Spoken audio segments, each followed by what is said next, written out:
Ucrania antes del verano. Y tenemos ya a Diego Pitars, que es profesor del MBA con especialización en finanzas del IEB, que ya está con nosotros. Muy buenas, Diego. Muy buenas tardes, ¿qué tal? Bueno, en primer lugar quería preguntarte por ese plan de paz que parece que Macron está intentando gestar un poco con China, ¿no? Me parece relevante porque ahora, en un momento en el que Europa está intentando alinearse más con Estados Unidos, y hoy lo hemos visto, por ejemplo, con las declaraciones de Borrell, con las declaraciones también de Ursula von der Leyen, diciendo que Taiwán era parte del parámetro geoestratégico de Europa, claro, ahora que venga Macron a intentar trabajar directamente con China para un plan de paz, ¿cómo lo ves tú? ¿Qué valoración sacas? Qué buena pregunta. A ver, vamos a ver. Es verdad que tenemos ahora mismo una situación tremendamente compleja porque Macron en este sentido sí que ha visto un poco, si me permites la expresión, las orejas al lobo, ¿no? En el sentido de que está habiendo realmente una descapitalización por parte de Europa, entonces se está desangrando básicamente con este conflicto. Entonces, entre ellos Francia, y tenemos que estar buscando salidas, sobre todo salidas pues por acuerdos, por activa y por pasiva. Y China, bueno, pues está haciendo un papel bastante interesante en el que te dejo que me digas, pero yo luego hago lo que me da un poquito la gana, ¿no? En ese sentido. Entonces, claro, es un poco esa posición un poco compleja de, como muy bien has comentado, de que Europa se empieza a alinear, bueno, está un poco más alineada hacia el lado norteamericano con esa protección hacia Taiwán, cosa que no le gusta nada a China, evidentemente, ¿no? Y claro, que venga Macron ahora y esté con estas negociaciones son tremendamente llamativas. ¿Qué es lo que está buscando?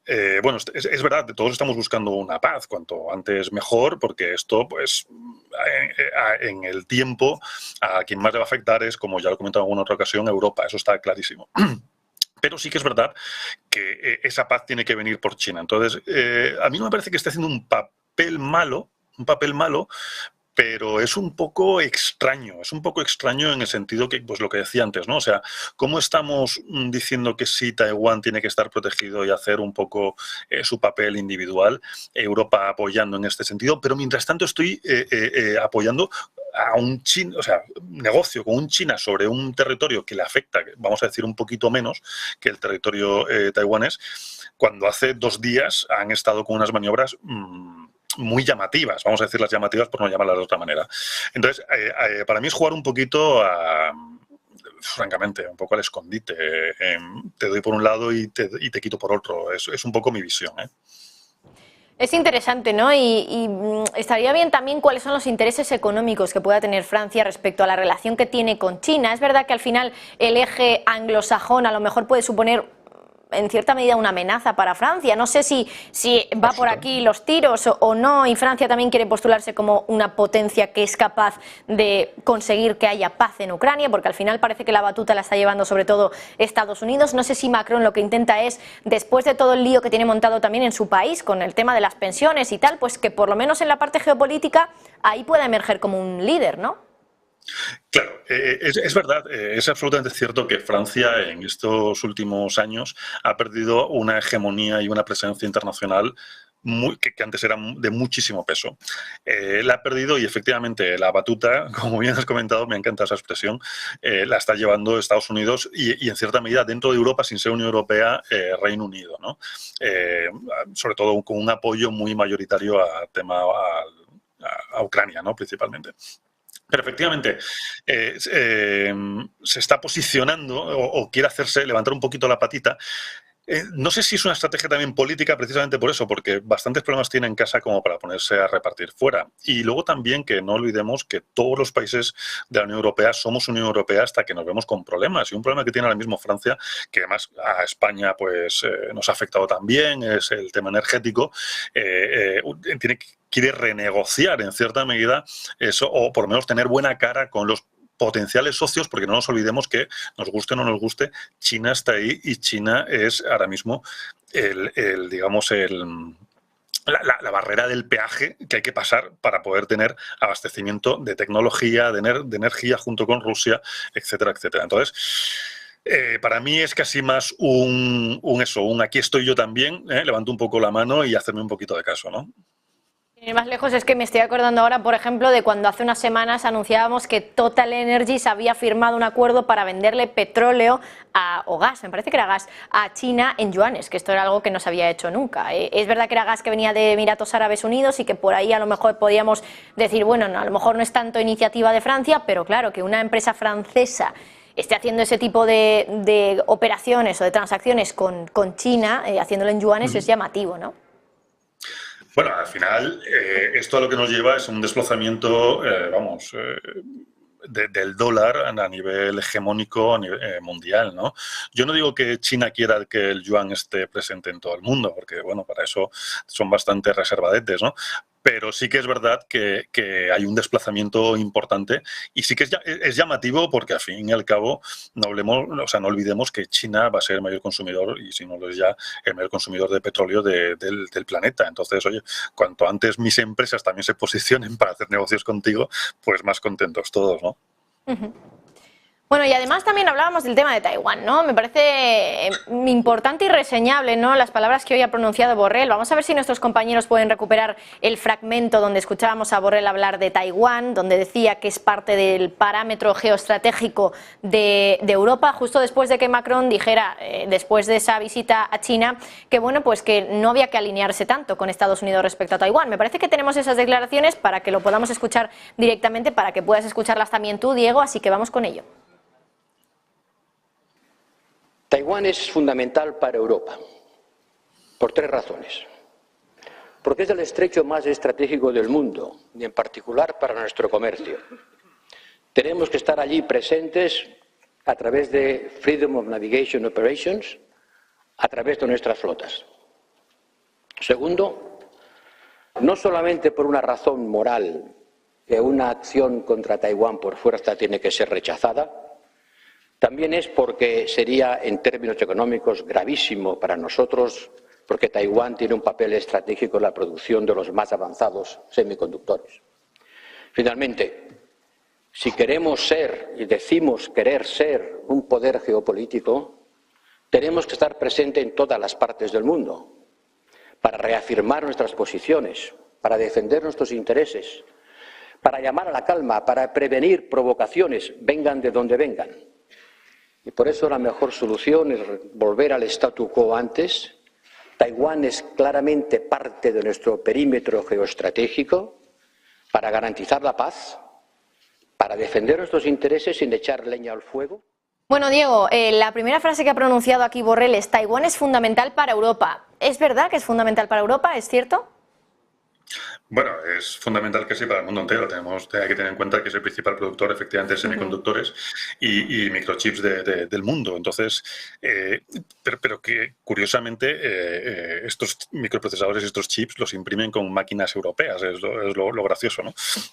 Pero sí, sí que es fundamental para nosotros. Por eso casi viene luego el comentario, ¿no? De, bueno, igual no hay que llegar a enfrentarse, ¿no? Como decía Borrell, ¿no?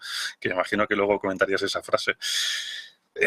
Claro, dependo tanto de ti porque es que, imagina, a ver, estamos hablando que casi el 90% de los microprocesadores del mundo salen allí. Ya con eso decimos bastante. Hoy en día, si no tenemos microprocesadores, no podemos producir ordenadores, ni teléfonos, ni nada. Imaginaos un sistema hoy en día, colapsaríamos. O sea, un sistema hoy en día sin microprocesadores colapsaríamos. O sea, os encarecería tantísimo la producción que no seríamos para nada competitivos.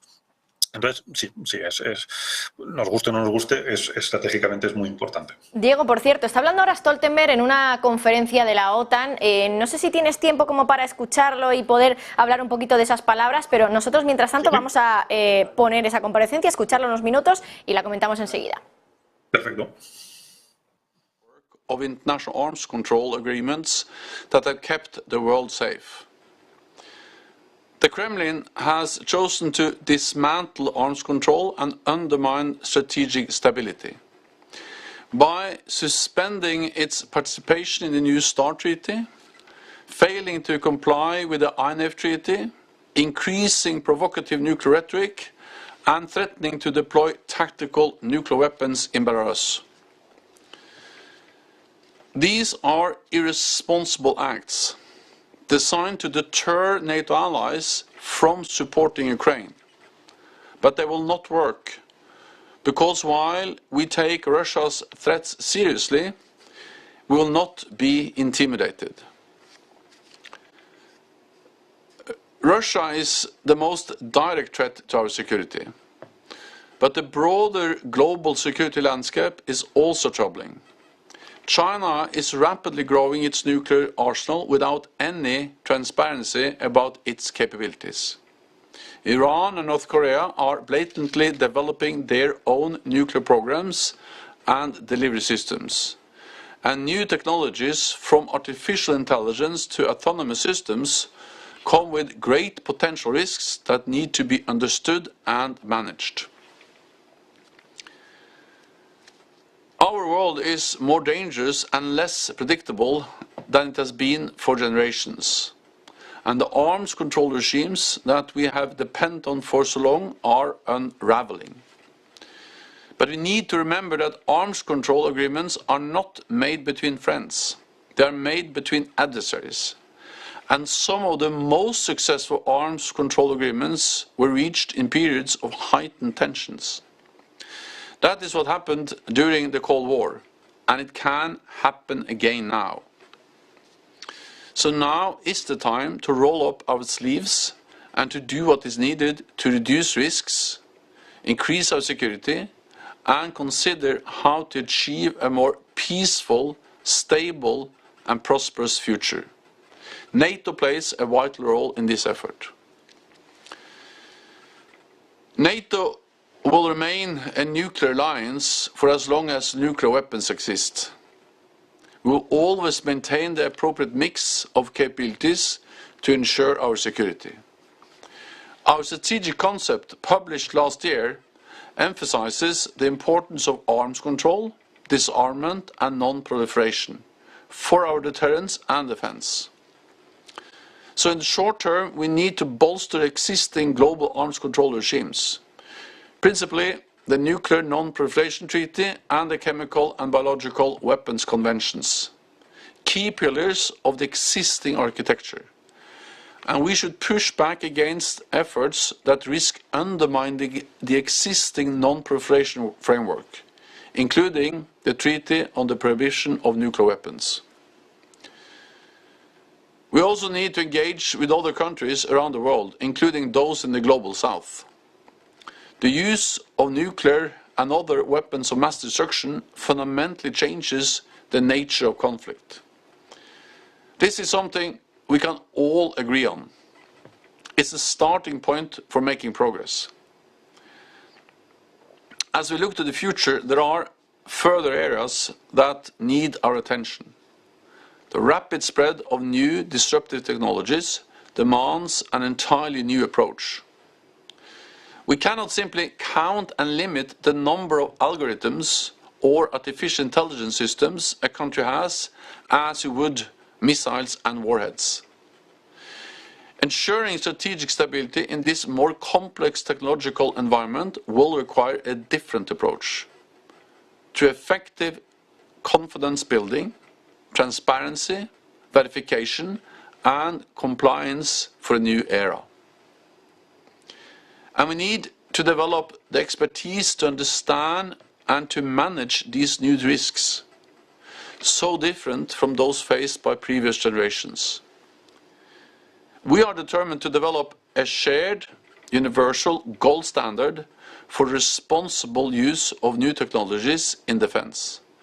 At NATO, bueno, vamos a ir repasando algunas de las declaraciones que está haciendo Stoltenberg ahora. Por ejemplo, ha dicho que se toman en serio desde la OTAN los mensajes y las amenazas de Rusia, pero que tampoco van a actuar pues presa del miedo. Stoltenberg también ha dicho que China está aumentando su arsenal nuclear sin transparencia alguna, básicamente. Y, por ejemplo, también ha dicho que, bueno, pues al final ese tratado nuclear del que se salió Rusia, el New START Treaty, hay que recordar que, bueno, pues es un tratado que se firma entre países que no son amigos, dice Stoltenberg, así que hay que seguirlo, porque al final es un control que se intenta hacer sobre países que pueden ser enemigos. Además, también ha dicho un mensaje muy claro a Rusia. Dice que la Alianza Atlántica, la OTAN, va a seguir siendo una alianza nuclear siempre y cuando las armas nucleares sigan existiendo. Discurso de Stoltenberg que continúa, vamos a seguir escuchando. As a global power, China has global responsibilities, and Beijing too would benefit from the increased transparency, predictability, and security of arms control agreements. NATO is a unique platform where we engage with China and the wider international community for our mutual benefit, and for allies to consult on arms control, disarmament and non-proliferation. We stand at the crossroads. In one direction lies the collapse of the international arms control order and the unrestricted proliferation of weapons of mass destruction, with profoundly dangerous consequences. But there is an alternative way ahead, one where we do the work, however difficult, where we build trust, develop new behaviors, and increase our security. It will not be easy, and it will not be quick, but it is vital that we do it. Our security environment may have changed, but the principles for maintaining security have not. NATO is the world's most successful alliance because we stand together, united in our values and in our commitment to one another's security, and determined to protect the freedom and security of our 1 billion citizens in our 31 allies. NATO is determined to continue to play our part in the future of arms control. This meeting is a crucial step forward in that effort, and I call on you to do what is necessary to shape the future of arms control, disarmament and non-proliferation. Thank you so much.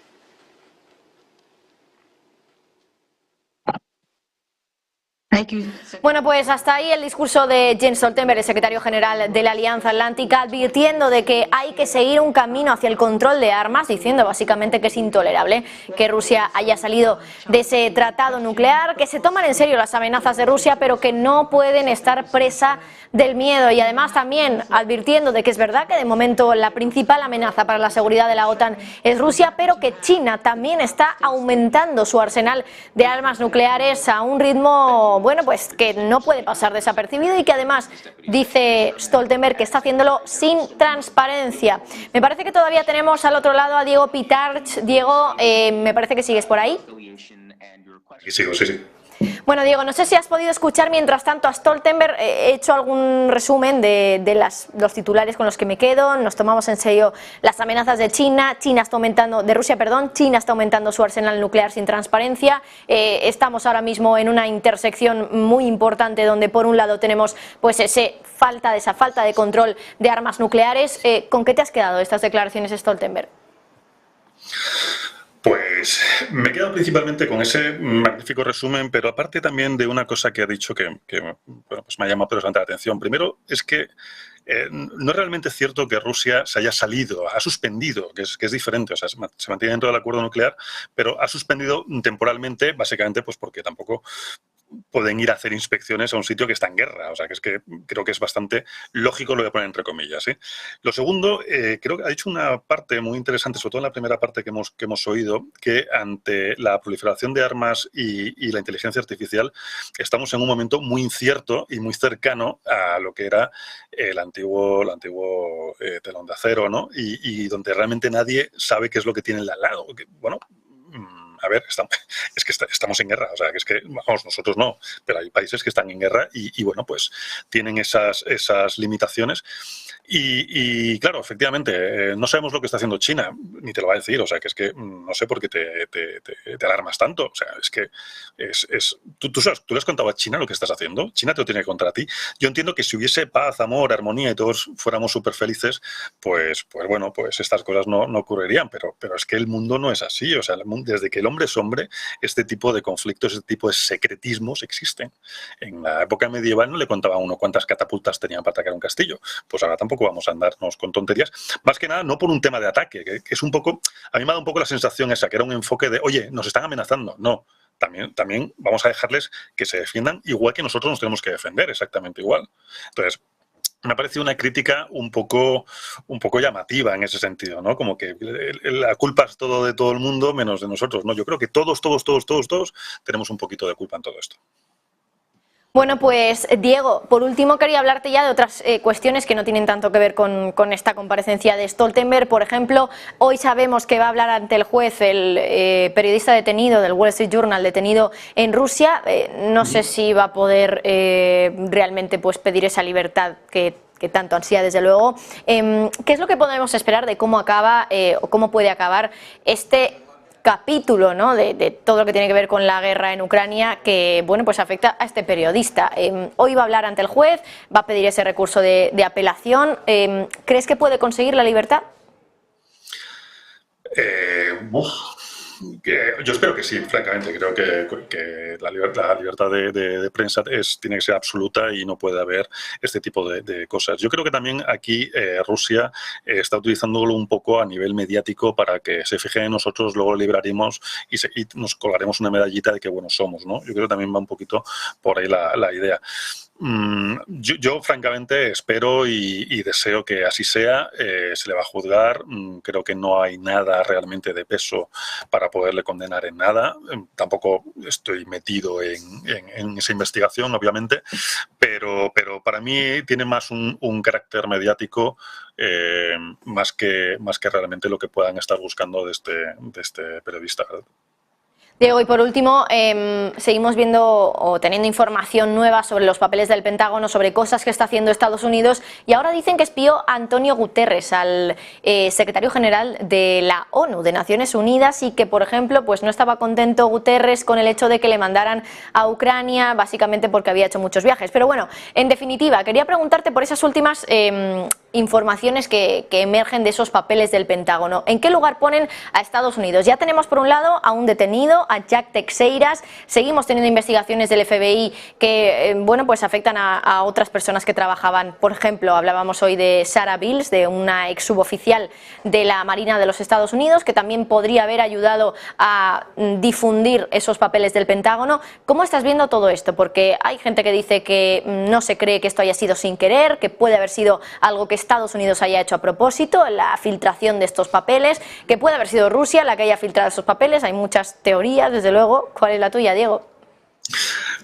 Nunca sabremos la verdad, pero yo me inclino un poquito más hacia que Estados Unidos ha soltado un poquito los papeles para, digamos, exculparse de algunas cositas, ¿no? No digo que sea cierto, ni muchísimo menos que Rusia no haya también soltado lo suyo, pero desde luego yo creo que es una maniobra que ya hemos visto en otras ocasiones por parte de Estados Unidos desde que es una nación, ¿no? El ir soltando información o ir, vamos a decir, encauzando determinadas opiniones hacia unas características casi para justificarse en algunas actuaciones. Esto no digo ni que sea bueno ni que sea malo, vuelvo a decir, es una cosa que se ha hecho toda la vida y es una forma de poder acusar a otro de algo que nosotros mismos estamos haciendo, ¿no? Pero bueno, es un poco una opinión muy particular en este sentido, ¿no? Vitals, profesor del MBA en especialización en finanzas del IEB, muchísimas gracias por estar con nosotros y por estar también esperando a las declaraciones de Stoltenberg y por ir analizándolas un poco también en directo. Un placer hablar contigo. Igualmente, encantado como siempre. Muchísimas gracias. Bueno, y por cierto, Stoltenberg sí